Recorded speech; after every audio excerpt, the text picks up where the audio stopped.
Shalom Adonai, meu amado de Deus, meu amado do Pai, passando aqui nesse despertar de um novo amanhecer que nos traz essa luz, esse calor maravilhoso do sol que não só nos aquece, mas que é prenúncio de que ainda existe esperança. Creia, pois a cada manhã Deus tem nos inspirado a continuar nesta caminhada de fé, esperança e amor, e sempre compartilhando com o amado, com a amada do Pai, uma palavra edificadora, motivadora, inspiradora, transformadora e, como muitos assim acreditam, arrebatadora, como esse sol que nos aquece. Você já glorificou a Deus pelo dia de hoje?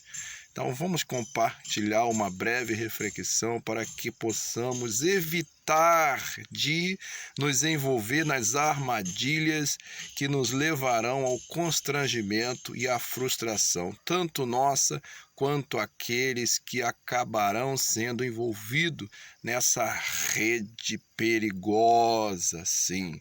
Vamos estar atentos para essa realidade que estamos vivendo, a fim de evitar conflitos maiores, além daqueles que já estamos passando, e nos sustentar uns aos outros. Afinal de contas, a minha vitória será a sua vitória. A vitória da nossa cidade será a nossa vitória. A vitória do nosso país será a nossa vitória.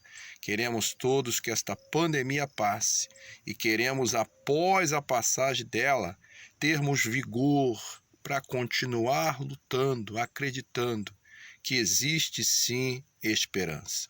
No livro de Mateus 7, do versículo 1 ao versículo 3, tem uma mensagem, além de ser inspiradora, é uma mensagem que nos exorta, que nos coloca em estado de alerta, sim, estado de alerta.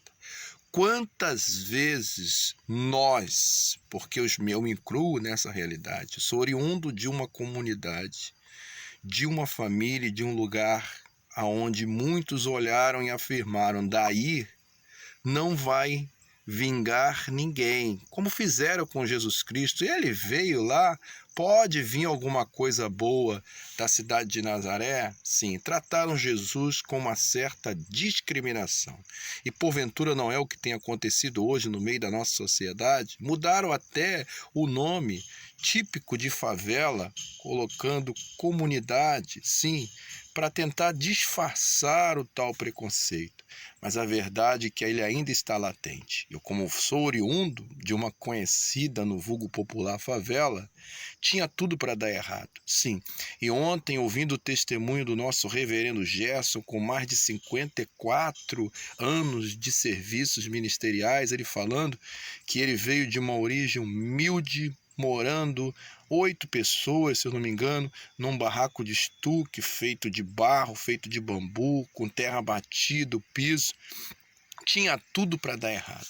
Mas Deus mudou a sua vida e hoje ele é pai de pastores que vão continuar a sua linhagem ministerial. Então, louvado seja Deus por isso, um testemunho maravilhoso e que vai sendo passado de geração em geração. Então, amados, não foi diferente comigo. Então, eu quero chamar a sua atenção, a nossa atenção, no momento em que estamos vivendo, para essa palavra que foi uma palavra de exortação aos escribas, aos fariseus e a todos aqueles que acreditavam realmente que estavam fazendo a coisa certa. Mas por falta de vigilância e por uma inclinação em se apressar para estabelecer um julgamento, acabavam não só se frustrando, mas frustrando aqueles que estavam à sua volta e que eles deveriam alimentar e ajudar. No livro de Mateus 7, versículo 1, nós temos a seguinte palavra: não julgueis para que não sejais julgados. Versículo 2, porque com o juízo com que julgardes, sereis julgados, e com a medida com que tiverdes medido, vos hão de medir a vós. E versículo 3, e por que reparas tu no arqueiro que está no olho do teu irmão, e não vês a trave que está no teu olho? Então é importante entender isso. Jesus já chama a atenção daqueles homens sobre a realidade. Nós infelizmente, somos sensíveis a nos inclinar para estabelecer rapidamente um juízo a respeito de algo, a respeito de alguém, a respeito de alguma coisa, mesmo sem ter um domínio razoável de conhecimento a respeito daquilo que estamos tecendo um comentário. Então é importante atentar para essa realidade, pois a palavra de Deus nos inspira. Não julgueis para que não sejais julgado. Quantas vezes nós temos olhado para alguém, olhado para uma localidade, olhado para uma comunidade, nós temos estabelecido aquilo que outros estabeleceram lá atrás em relação a Jesus Cristo. Porventura pode vir alguma coisa boa desta cidade, deste lugar. E quantas das vezes alguém olhou para mim por ser oriundo? Eu me lembro quando eu cheguei numa universidade federal no centro do Rio, eu sempre ouvi algum comentário: olha, aqui não é lugar para você, da onde você veio, isso, quem tu és, aquela típica frase, quem tu és, da onde tu vens, não é? É verdade? Então, era uma outra realidade, era um outro local que inspirava realmente um certo preconceito, mas eu venci esse preconceito, porque ao invés de eu parar no meio do caminho, eu decidi lutar, acreditando verdadeiramente na esperança de uma mudança, de uma transformação. Lá eu fiz amigos, lá eu conquistei o espaço, lá eu me posicionei. E aquelas pessoas que me olharam com certa indiferença, ao final de tudo, elas acabaram me aplaudindo, elas acabaram me incentivando. Então é importante você acreditar nessa realidade. Louvado seja Deus. Não é pelo fato que nós vivemos no passado e que fomos medidos de alguma forma que você vai passar isso à frente.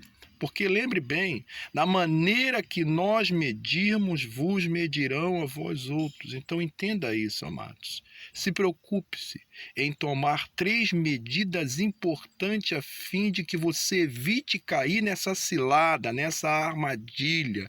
Sim, porque isso vai lhe trazer frustração. Quantas amizades que foram destruídas, quantos relacionamentos que se acabaram, foram rompidos, quantas pessoas que hoje colhem amargura, guardam com tristeza palavras que lhe feriram, que machucaram e até hoje não conseguiram superar esse momento conturbado em sua vida. E todas as vezes que lembram, acabam se chateando e traz à tona aquela frustração lá no momento que a palavra foi lançada. Então, tome cuidado, amado. Desperte-se para 3 situações em que nos levam a entender o contexto dessa palavra, pois a medida de Deus não é como a nossa medida. Porventura Deus não nos incluiu a todos no seu plano de salvação? Jesus Cristo não incluiu até aqueles que eram excluídos pelos tais que deveriam representá-los? Então entenda isso. Adote 3 medidas importantes para que você não venha cair nessa rede de estabelecer um julgamento precipitado.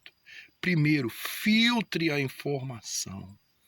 Busque saber se a informação que você está recebendo é uma informação que realmente mereça tanto ser absorvida pelo seu cérebro, pela sua mente, quanto ser passada à frente. Evite passar uma informação sem antes filtrá-la.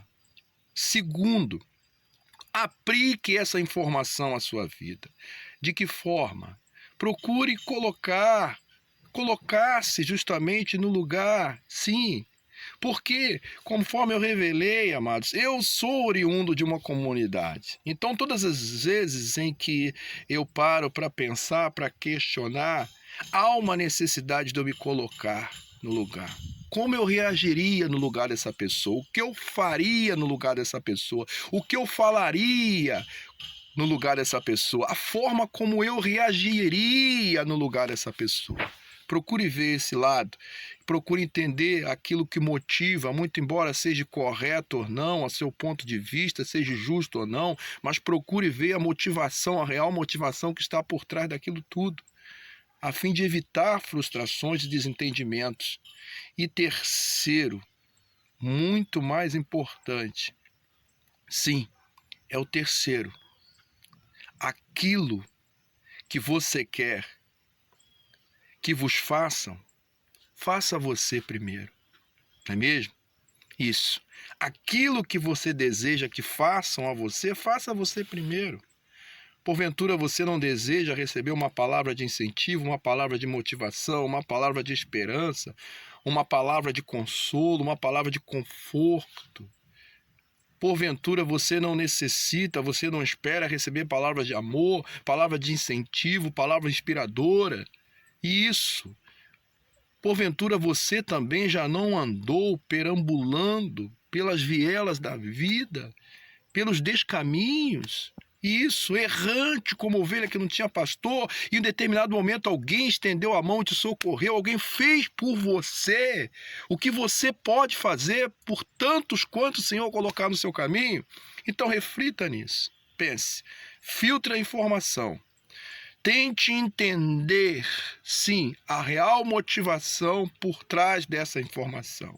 E terceiro, procure fazer por alguém aquilo que você deseja que façam por você.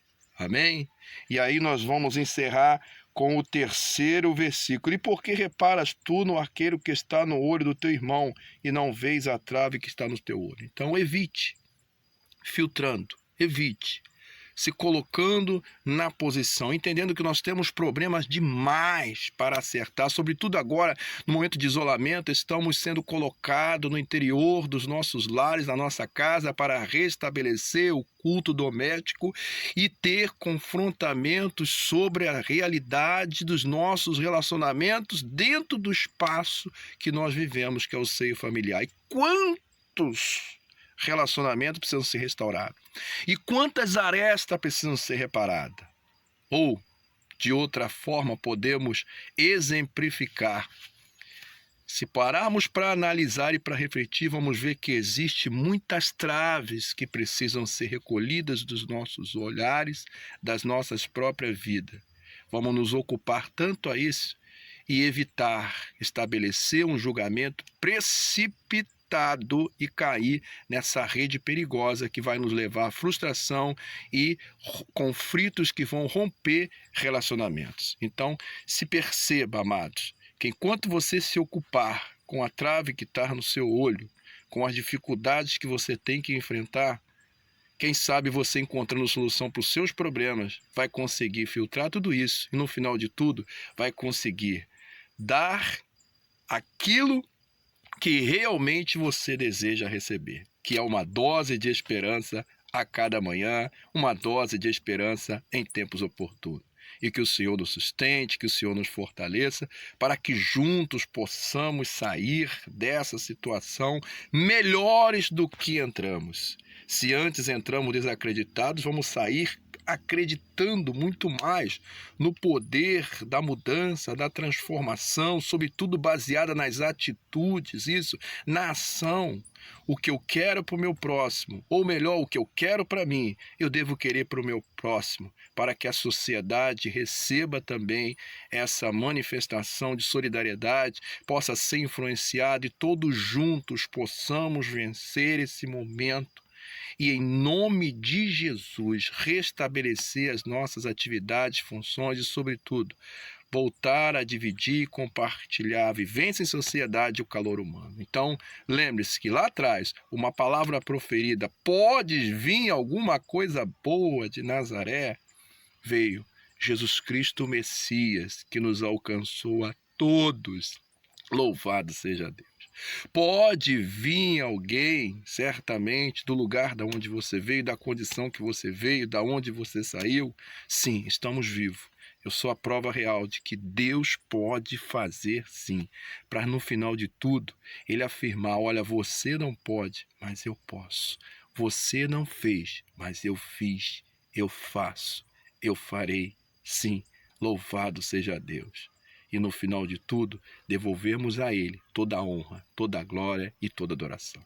Que o Senhor te abençoe, que o Senhor continue a te inspirar. Esteja conosco em nossas lives diárias, 17 horas, sempre com um novo convidado, a fim de alcançar você com uma palavra maravilhosa. Não deixe de se inscrever em nosso canal, nos ajudando a ser o multiplicador de esperança, se inscrevendo, assinando, ativando o sino de notificações e sendo uma boca de esperança para essa nação e para para tantos quanto o Senhor alcançar. Que o Senhor te abençoe, hoje para todo sempre. Amém e amém. Leri Taotre.